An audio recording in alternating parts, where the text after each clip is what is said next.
A few years ago, I got a message from a woman who said, "Mathew, I feel like I'm screaming silently in my relationship. He's not listening. He doesn't care. But the worst part, I'm still here." And that line, "I'm still here," it hit me. Not because she was weak, but because I've seen the strongest, smartest, most loving people stay in places where they're not being valued because they don't know how to leave without losing themselves. So today I want to talk to you if you've ever felt invisible in your relationship, if you've ever laid next to someone who made you feel completely alone, if you've ever convinced yourself that maybe this is just how love feels. I'm here to tell you, it's not. And more importantly, I'm going to show you what to do right now to shift the power back into your hands, not to manipulate him, but to remind yourself of what you're truly worth and what happens when someone finally realizes they might lose something they never deserved to take for granted. When I was in university, I had a roommate who constantly borrowed my things without asking. Clothes, books, even money at times. At first, I brushed it off. I told myself he meant well, that maybe he just forgot to ask. But over time, it became a pattern. And one day, I realized something. It wasn't that he didn't know he was crossing a line. It was that I hadn't drawn one. I had silently taught him that it was okay to treat me that way. This is what people miss about human relationships. We are constantly teaching others what is acceptable in the way they treat us, not with lectures or words, but with what we tolerate. When you allow someone to disrespect you without consequence, without even a conversation, you reinforce a model where your needs are secondary. People don't always act with malice, but they do respond to incentives. And if the incentive is that they can behave however they want and still have your love, your time, your body, your energy, why would they do the hard work of changing? You might say, but shouldn't love be unconditional? Yes, but respect isn't. And without respect, love becomes exploitation. You teach others how to treat you by how you treat yourself, by the boundaries you set, the consequences you enforce, and the standard you refuse to lower even when you're afraid of losing someone. This is not just about dating. This is how wealth is built in life. Emotional wealth, time wealth, energy wealth. If you spend your limited time and love on people who give you nothing of value in return, you bankrupt your future. So if he's treating you like you don't matter, ask yourself, what have you been teaching him? When I was younger, I believed that if I just said the right things, if I showed enough compassion, enough patience, I could make people change. I thought love meant influence. If I loved someone enough, they'd rise to meet me. But what I learned, painfully, is that no amount of kindness can force someone to grow if they're not willing. You cannot control someone else's behavior. You can hope for change. You can even inspire it, but you cannot manufacture it. What you can control is your standard, your threshold, the baseline level of respect, consistency, and effort you're willing to accept. That is entirely within your domain. And it's far more powerful than trying to police someone else's choices. I remember working with a young woman who was dating a man who constantly kept her on the edge, hot one day, cold the next. She said to me, if I just show him I'm not like the others, maybe he'll finally commit. But she was missing the point. It wasn't about who she was. It was about what she allowed. She was negotiating with her own worth. And you can't build a lifer, a relationship worth having on a shaky foundation like that. Standards are like filters. They protect your time, your energy, your future. And they're not just for relationships. They're the basis of wealth in every area of life. Emotional wealth, relational wealth, financial wealth, all of them require boundaries, require clarity, require saying, this is who I am, and this is what I do and don't accept.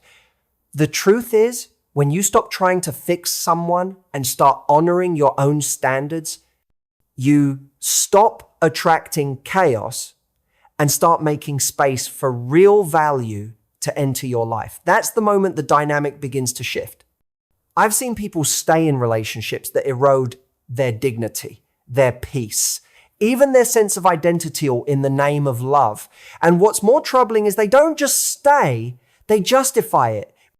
But I love him, they say, as if that single emotion cancels out every boundary that's been crossed, as if love should somehow grant immunity to the very behaviors that damage it. When I was a clinical psychologist, I worked with a woman brilliant, successful, deeply empathetic, and yet every week she came in burdened by a relationship that was slowly draining the life from her. The man belittled her achievements, undermined her confidence, ignored her needs. And still she'd say, but I know he loves me and I love him.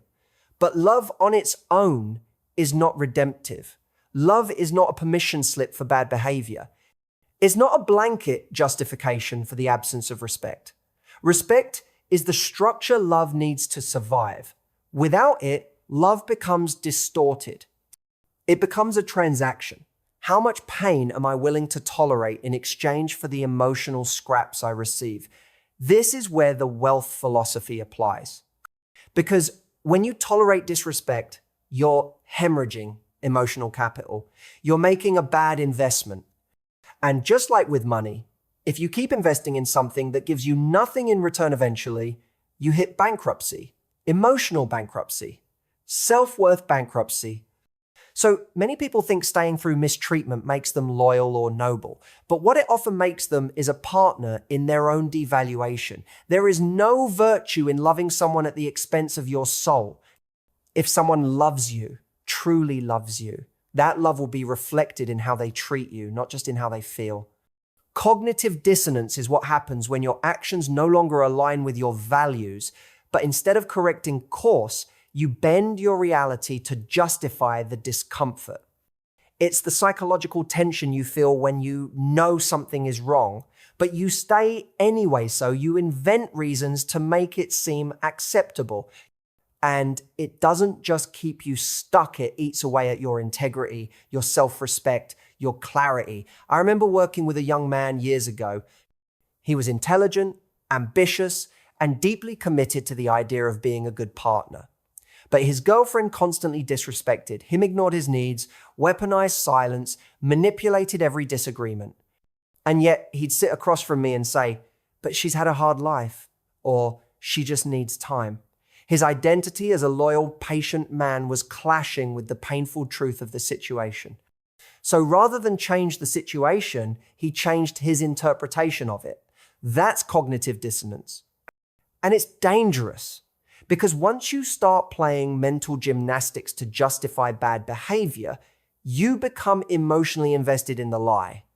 You start telling yourself you're strong for staying or compassionate for understanding, when really you're just afraid.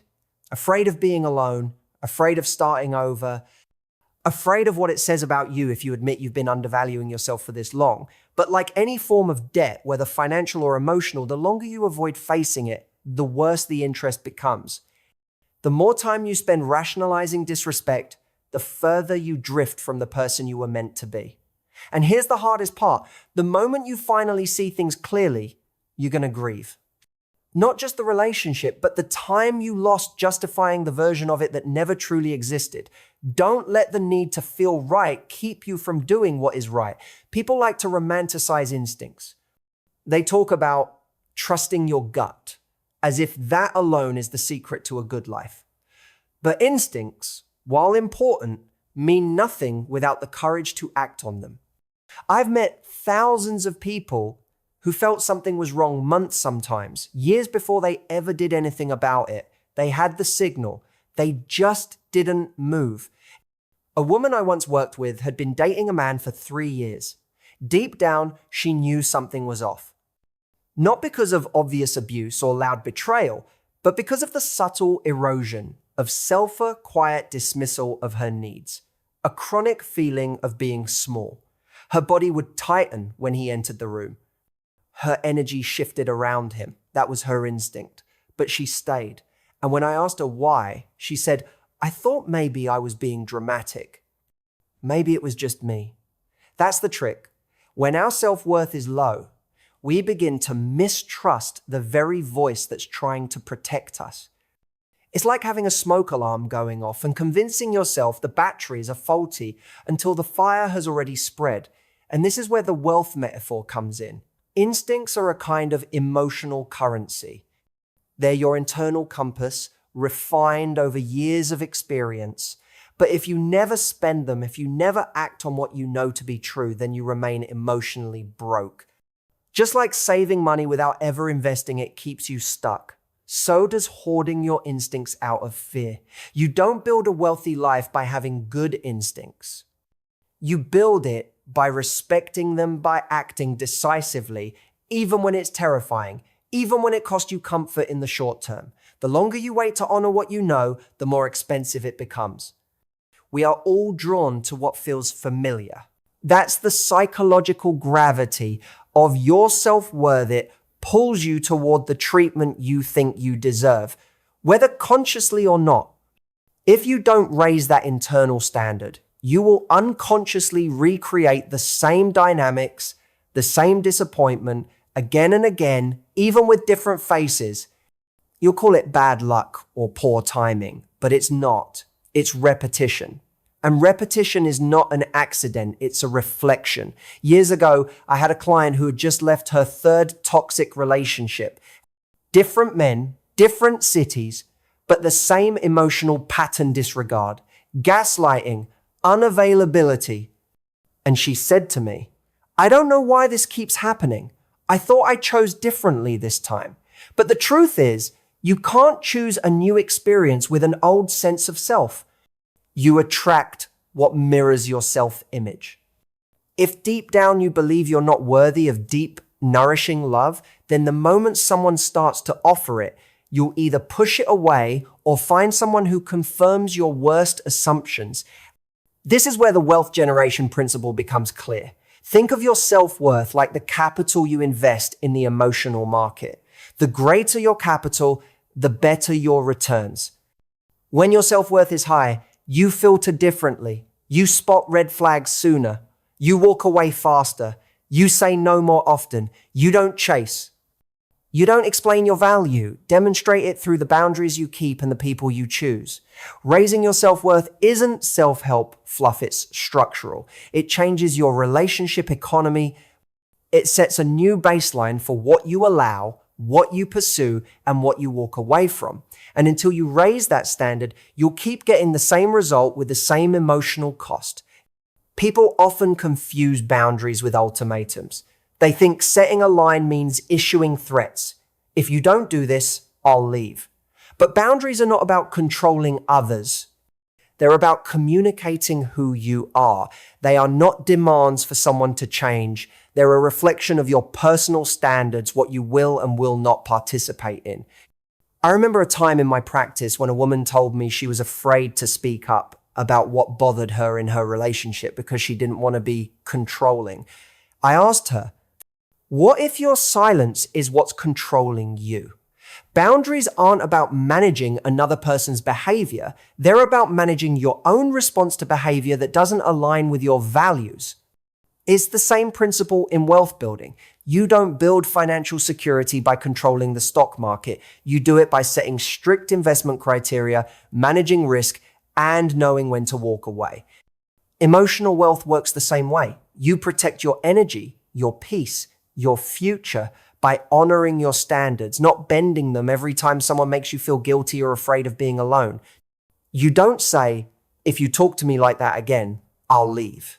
You say, if someone continues to talk to me like that, I won't stay. Subtle difference, but it's everything. One is a threat, the other is a declaration. It's not about changing them. It's about living truthfully, powerfully, and without self-betrayal. You cannot build a life of value while constantly tolerating what you know devalues you.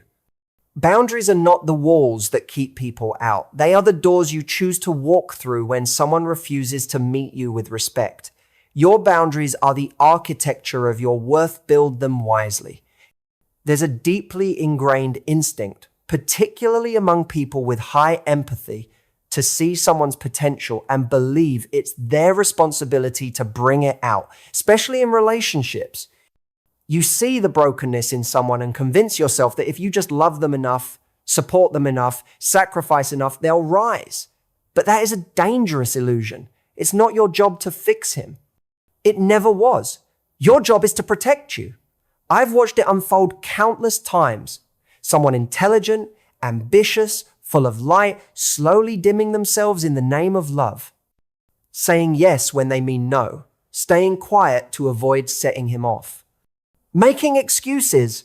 He's just under pressure. He doesn't mean it. I know deep down he cares. And with each justification, they shrink. Not because they're weak, but because they've confused compassion with responsibility. There's a difference between understanding someone's struggle and absorbing the consequences of it. Think about it in financial terms. If someone has poor money habits, say, they gamble or overspend, it's not noble to keep paying off their debt. It's enabling. It teaches them that their behavior has no cost. The same applies emotionally. If you cushion someone from the consequences of their disrespect or neglect, you're not helping them grow. You're protecting them from ever having to. You have to ask yourself, if I continue to take care of his mess, who's taking care of mine? Because while you're managing his chaos, your own goals, health, peace of mind, and emotional security are deteriorating.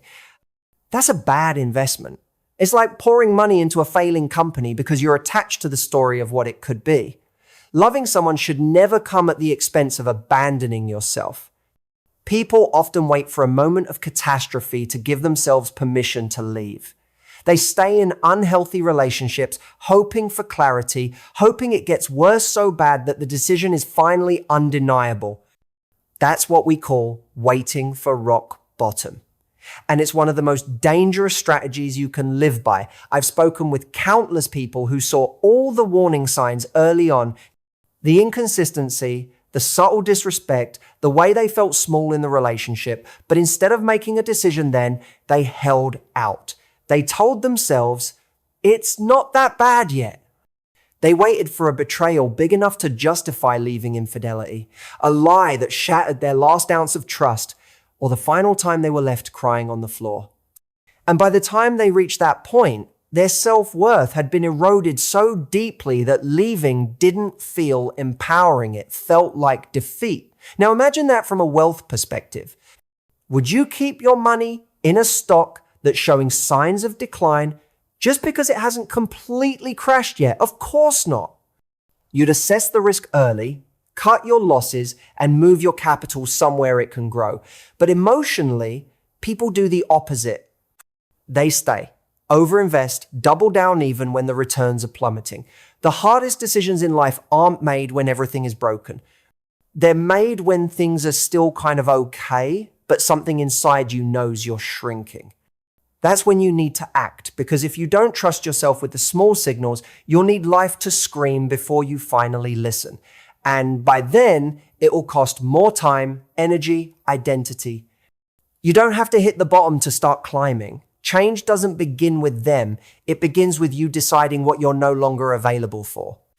That's the pivot point. Not when they apologize, not when they promise to do better, but when you draw a hard internal line and say, this is no longer acceptable in my life. That's the shift that starts everything. In my own life, I've watched this principle unfold in both personal relationships and in business. Years ago, I was tolerating a professional dynamic where someone continually undermined me, subtly but consistently. I told myself it wasn't serious enough to address that it would correct itself with time. It didn't. It got worse. The change came when I stopped explaining, stopped trying to make them see my value, and instead removed myself from the table entirely. And you know what happened? The entire situation rebalanced. They either rose to meet the new standard, or they exited, and both outcomes were a win. Emotionally, it's the same. The man who gives you crumbs continues to do so, not because he doesn't know what you want, but because you've shown you'll accept less. Availability is currency.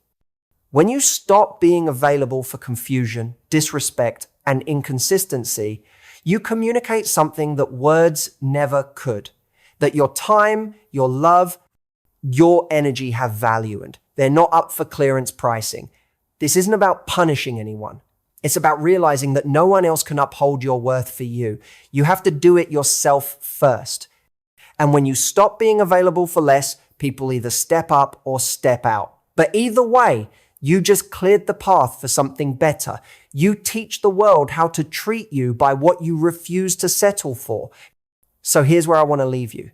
You are not stuck. You are not powerless. The quality of your life will always be directly proportional to the standards you set and uphold.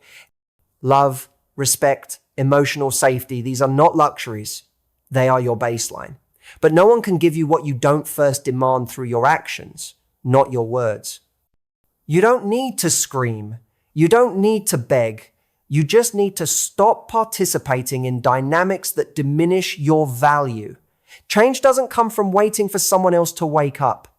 It comes when you wake up, when you decide that what you've been tolerating is no longer compatible with the person you want to become. This isn't just about relationships. It's about how you build everything, your self-esteem, your career, your wealth, your legacy. It all starts with one decision. I will no longer be available for less than I know I deserve. Don't wait until you're exhausted to choose yourself. Don't wait for permission. You're not here to fix anyone. You're here to grow, to love wisely, and to protect the one thing that truly belongs to you yourself. You don't rise by staying where you're disrespected. You rise by walking away.